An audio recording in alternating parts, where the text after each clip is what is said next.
putter for Arnold Palmer, and I think I don't have that here, but I built two of them. And I kept one, but I built a putter for Arnold Palmer, and I went. I was a Titleist TPI fitness instructor, and I had to go down to get my EDUs for up in Pittsburgh.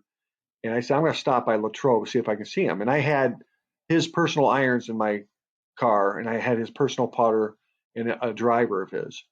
And they were 1958 Wilson Dynapowers. And I got a club here to kind of show you. This ain't a 58. This is actually the bore through right there. Remember Wilson did that in the 60s and the 50s and stuff like that. The bore through Dynapowers. Dynaflows, I think they were, right? Yeah, they were called Dynaflow was a store model, but it was called Dynapowered. Dynapowered fluid feel. It was the fluid feel was the bore through. And I had Arnold Palmer's personal clubs here, and they were 1958s. I wish I had a picture of what they looked like, but they had no bore through.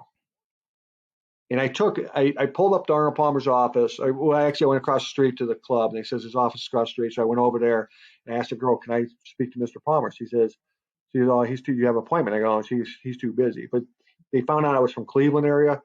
I guess he used to work up here, so he saw me after lunch.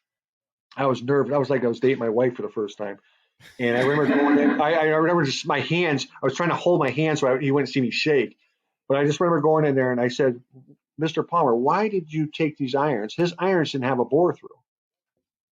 And he says, "Ken," he says, when I hit the ball on my irons, I would hit them pretty much like right here. He would hit them on the heel."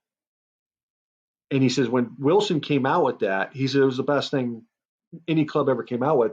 Now the sweet spot was there, but he said I was so used to hitting it here. It was so hard for me to set up. So they left the metal there to keep the center of gravity. So when Palmer told me that, when I built my first putter, it wasn't like that.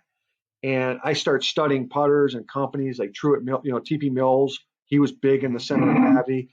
And when Palmer told me that he hit it there because of the center of gravity, the bore through, so I knew the weight had to be transferred. So that's when I really got into, between him and TP Mills, reading about what TP Mills did for center of gravity, I knew it was very, very important.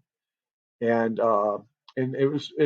when Arnold told me, or Mr. Palmer told me that, he was just saying that when he was studying the center of gravity, he was like, if I hit it in the center of that face with a new Dynapower, it felt like a toe shot to me in the center of the face because he was so used to hitting off the heel.